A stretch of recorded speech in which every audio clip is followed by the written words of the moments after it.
Eli and Mara had been running for weeks, their boots caked with the dust of a world that no longer made sense. The collapse had come swiftly, cities reduced to rubble, skies choked with ash, and the air thick with the cries of those who didn't make it.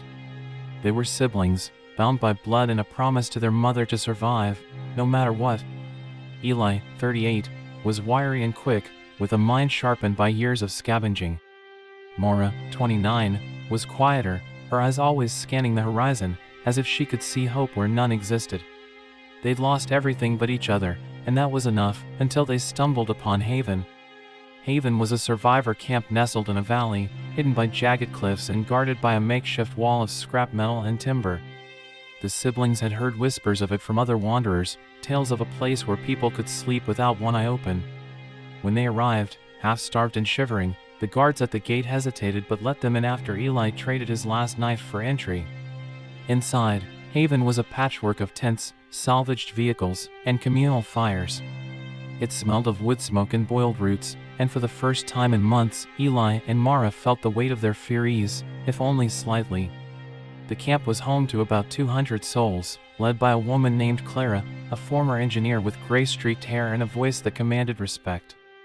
She assigned them a small tent and a job. Eli would join the scavenging crew, while Mara, with her steady hands, was sent to the infirmary to assist the camp's only doctor, a grizzled man named Doc Tanner. "Work hard, keep your head down, and you'll be fine," Clara told them. "We're a family here, but trust is earned." Eli took to scavenging like he was born for it. The crew, led by a wiry woman named Jessa, ventured beyond the cliffs to raid abandoned towns and warehouses. Eli's quick reflexes and knack for spotting traps made him a favorite, though he kept his distance from the others. Clara stood, her voice calm but firm. "Every bite is accounted for. If you've got a problem, bring it to the council." Torrance stormed off, but Eli saw the way others watched him go, their eyes hungry for more than food. Mara noticed it too, in the infirmary. Patients whispered about Torrance' promises of a better camp, one with more food and fewer rules. "He's trouble," Doc Tanner muttered, cleaning his glasses. "People like him don't build, they burn." Mara didn't say anything, but she started listening more closely, her quiet nature making her invisible to those who spoke too freely. Eli, out on a scavenging run, found something that changed everything, a hidden cache of supplies, canned food, medicine, even a solar-powered radio, buried under a collapsed barn. It was enough to feed Haven for months. He told Jessa, expecting her to be thrilled, but her face darkened. "Don't tell anyone else," she warned. "Not yet." When Eli pressed her, she admitted that Clara's council was divided. Some, like Torrin, might try to seize the cash for themselves, or worse, use it to bargain with the Iron Claws. Eli's stomach twisted. He thought Haven was safe, but it was just another battlefield, slower to bleed. That night, Eli told Mara about the cash, his voice low in their tent. "We could take it," he said, half joking. "Just you and me, like before." Mara shook her head. "We're not thieves, Eli. And we're not alone anymore." She told him about Torrin's whispers, about the patients who looked to him like a savior. If he gets that cash, he'll tear Haven apart. The siblings argued, something they rarely did. Eli wanted to tell Clara, but Mara worried it would spark a fight before they could plan. "We need proof Torrin's plotting," she said. "Something to show the camp who he really is." Eli hated waiting, but he trusted Mara's instincts. They agreed to watch and wait, but time was running out. Days later, Torrin made his move. He'd seen too many betrayals on the road to let his guard down. Still, he couldn't help but admire Jessa's fearlessness. She'd once faced down a pack of wild dogs with nothing but a pipe and a glare. "You're good out there," she told him one day, tossing him an extra can of beans. "Don't let it go to your head." Eli smirked but tucked the beans away for Mara. Mara, meanwhile, found solace in the infirmary. Doc Tanner was gruff but kind, teaching her how to stitch wounds, set bones, and mix herbal remedies from the camp's meager supplies.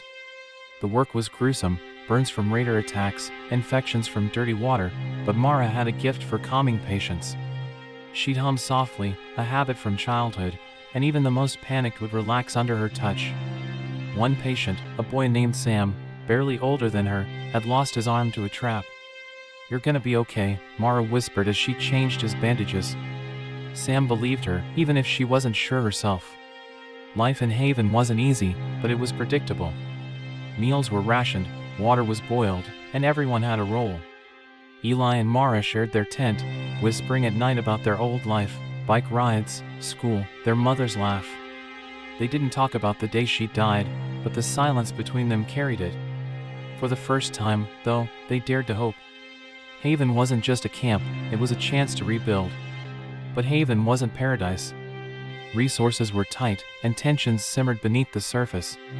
The scavenging crews often returned empty-handed, and the farmers struggled to grow crops in the valley's rocky soil. Whispers spread of a rival camp, the Iron Claws, who raided smaller settlements for supplies. Clara dismissed the rumors, but Eli noticed the guards doubling their patrols at night. One evening, during a communal meal, a scavenger named Torin stood up, his face red with anger. "We're starving while Clara hoards the best for her favorites," he shouted. During a council meeting, he accused Clara of hiding supplies, rallying a group of scavengers and farmers to his side. The camp split, some shouting for Clara, others for Torin. Eli and Mara watched from the edges, their hearts pounding. Then Mara noticed something: Sam, the boy from the infirmary, slipping away toward the cliffs.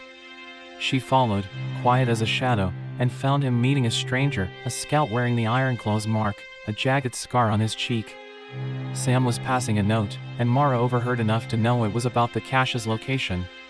Torin wasn't just rebelling, he was selling Haven out. Mara ran back to Eli, her breath ragged. "We have to stop him." "No." Eli didn't hesitate. He grabbed Jessa, who trusted him enough to listen, and they raced to Clara with the truth. Clara acted fast, calling an emergency meeting.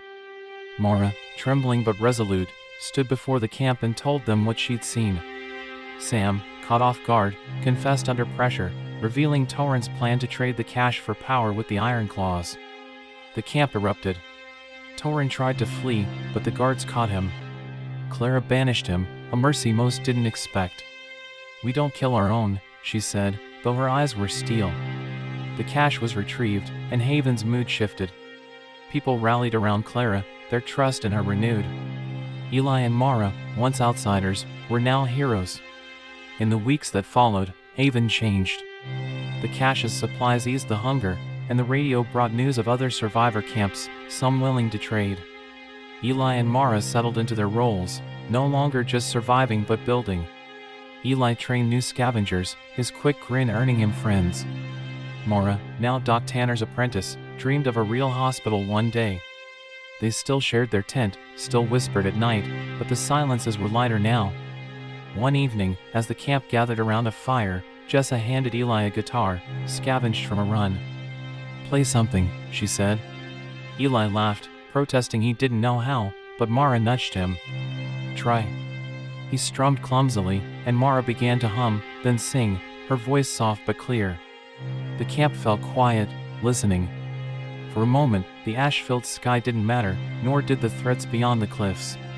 There was only the music, the fire, and the fragile hope of a family forged in ruins. Eli and Mara had found more than safety in Haven. They'd found a home, and they'd fight to keep it.